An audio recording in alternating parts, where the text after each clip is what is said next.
அனைவருக்கும் வணக்கம். நம் தூய இதய மரியன்னை சபையின் நிறுவனர் இறையூழியர் லூயிஸ் சவேனியன் துப்புயு அடிகளார் அவர்களை பற்றி அனைவரும் அறிந்ததே. ஆனாலும் தந்தையின் வரலாற்றில் சிறப்பான இடம் வகிக்கும் புதுவையில் இரண்டாவதாக நிறுவிய எங்கள் நெல்லித்தோப்பு மாணவர்கள் அவரை பற்றி கூறுவது சிறப்பு வாய்ந்ததே. அதன்படி தந்தையின் வாழ்க்கை சிறப்பினை பல விதங்களில் வெளிப்படுத்துவதை கண்டு மகிழ்வோம்.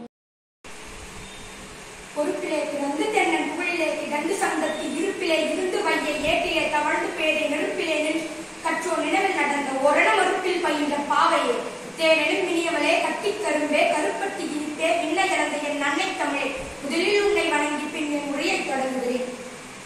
அன்று அடுப்படிக்குள் அடைபட்டு கிடந்த பூண்டி கிழகினிடம் சுவடி கொடுத்து சிறகடித்து உயர பறக்கும் உன்னத மார்க்கத்தை உண்மையாய் காட்டிய உத்தமர் ஒருவரின் வீரிய சிறப்பை உங்கள் முன் உரைப்பதில் இளமார்ந்த மகிழ்ச்சி.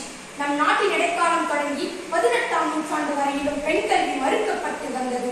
வீட்டு வேலையை அவர்களுக்குரிய வேலை என்று கருதவும் பட்டது. இத்தகைய தவறான கொள்கையை அகற்றி பெண்களுக்கு பாடம் புகட்டிட துப்புயு அடிகளாரிடம் புதிய கன்னியர் சபையை உருவாக்கும் பொறுப்பு ஒப்படைக்கப்பட்டது. அவரும் அதை ஏற்று பல்வேறு இன்னல்களுக்கு இடையில் 1844ஆம் ஆண்டு மரியாவின் மாசுற்று இருதய சபையை ஏற்படுத்தினார். 9/11/1858 எழுதிய கடிதத்தில் இப்புதிய நிறுவனம் அநேகருக்கு ஆச்சரியத்தை அளித்தது. எனினும் பல வாரங்களுக்கு பிள்ளைகள் ஒருவரும் பள்ளிக்கு வரவில்லை. கன்னியர்கள் மனச்சோர்வடையவில்லை. இறுதியால் ஒரு மாணவி வர அதை பார்த்து மற்ற பிள்ளைகளும் பள்ளிக்கு வர ஆரம்பித்தனர். காலத்தோடு தப்பெண்ணங்கள் கைவிடப்பட்டன. இங்குள்ள இல்லம் பெண்களுக்கு தீவிரமாய் கல்வியளித்து வருவது ஆறுதலுக்குரிய செயலாகும். பெண்களுக்கு விழிப்புணர்வு கொடுத்து பெண்கள் தான் நாட்டின் கண்கள். பெண்கள் இல்லாவிட்டால் சமுதாயம் விரண்டிருக்கும். இரண்டிறந்த சமுதாயத்திற்கு ஒளியேற்றியவர்கள் ஒளியேற்றிக் கொண்டிருப்பவர்கள் பெண்களே. நம் நிறுவன தந்தை இந்தியா வந்தவுடன் சீரழிந்த சமுதாயத்தை கண்டு கண்ணீர் வடித்து இந்த பெண்களை கரை சேர்க்க வேண்டும் என்று வழிகள் கண்டறிந்தார். கிடைத்த வாய்ப்பை வரமாக்கி வாடிய பெண்களின் வாழ்வில் கல்வி வழி கலங்கரை தீபமாய் குடும்பத்தின் குத்து விளக்காய் மாற வழிவகுத்தார். கிறிஸ்துவரால் தாழ்த்தப்பட்ட பெண்களுக்கு 1863 கல்வி நிலையங்கள் அமைக்கப்பட்டன.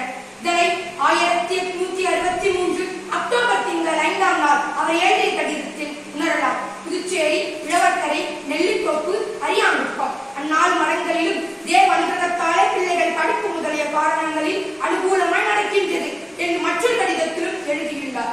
இதிலிருந்து பெண் கல்வி முன்னேற்றத்தை நம்மால் அறிய முடிகிறது. கல்வி நிலையங்களை அமைப்பதோடு நிறுத்திவிடாமல் அது சிறப்பாய் நடைபெற மேற்பார்வை செய்தார். கல்வி கற்பித்தலின் தரத்தையும் மாணவர்களின் அறிவாற்றலையும் தணிக்கை செய்தார். தாம் நேரில் சென்று செய்தார். உடல் நலமில்லை என்றாலும் அவரது கடமையை அவர் செய்ய தவறியதில்லை. பெண் கல்வி முன்னேற்றத்தில் மிகுந்த அக்கறை கொண்டு ஒவ்வொரு காரியங்களிலும் ஈடுபட்டார். துப்புயு அடிகளாரின் பேச்சுத்திறனாலும் பண்பாடும் செயலாற்றலினாலும் பலரது உதவியை விரைவில் பெற்றார். அருத்திரு கோணானாயிரம் அந்நிய வேத போதக குருக்களின் தலைவரும் பெருமளவு பண உதவி செய்து மடங்களில் கல்வி நிலையங்களை அமைக்கவும் நடத்தவும் ஊக்குவித்தனர். 1949 புதுவையில் பெண் கல்வி பலனளிப்பது கண்டு இந்திய வைஸ்ராய் டல்ஹவுசி தனியார் பள்ளிகளுக்கு அதிகாரப்பூர்வமான ஆதரவு அளித்தார். 1856 பள்ளி மாணவியருக்கு பரிசு வழங்கும் விழாவில் கலந்து கொண்ட ஆளுநர் மாதா இருதய சபை கன்னியர்களை பாராட்டி கூறியதுடன் இளம் பெண் கல்வி முன்னேற்றத்தை கண்டு வியந்து கரையாமுத்தூரில் எங்களின் 29 ஏக்கர் நிலத்தை அன்பளிப்பாக கொடுத்தார். துப்புயு அடிகளார் எழுதியுள்ள அனைத்து கடிதங்களிலும் பெண் கல்வி பற்றி குறிப்பிட்டுள்ளார். கற்பிக்கும் கன்னியர்கள் முதலில் அதை நன்கறிந்திருக்க வேண்டும். தெரியாததை பிறரிடத்தில் கேட்டு அறிந்து கொள்ளவும் அடிக்கடி வலியுறுத்தினார். இன்று நமது சபையின் நிறுவனர் கொள்கைப்படி மரியாவின் தூய இதய சபை கன்னியர்கள் பெண் கல்வியை உயிர் மூச்சாக கொண்டு உழைத்து வருகின்றனர். கல்வி கூடங்கள் அறிவு கோவில்கள் என்று சொல்லும் அளவிற்கு இப்பள்ளியில் பயின்ற பெண்கள் மருத்துவர்களாக, பொறியாளர்களாக, வல்லுநர்களாக, பேச்சாளர்களாக, ஆசிரியராக, தலை சிறந்த குடும்ப தலைவியாக, அன்பு காட்டும் மன்னையராக உருவாகியுள்ளனர். இந்த சவரத்தை போலவே கல்வி கூடங்களும் ஆண்களுக்கு மட்டுமின்றி இருந்த நிலை மாற்றி 8 மறுவினில் ஆணுக்கு இங்கு பெண் இழைப்பில்லை என்று 8 திக்கும் எதிரொலிக்கும் வண்ணம் பெண் கல்வியால் முரச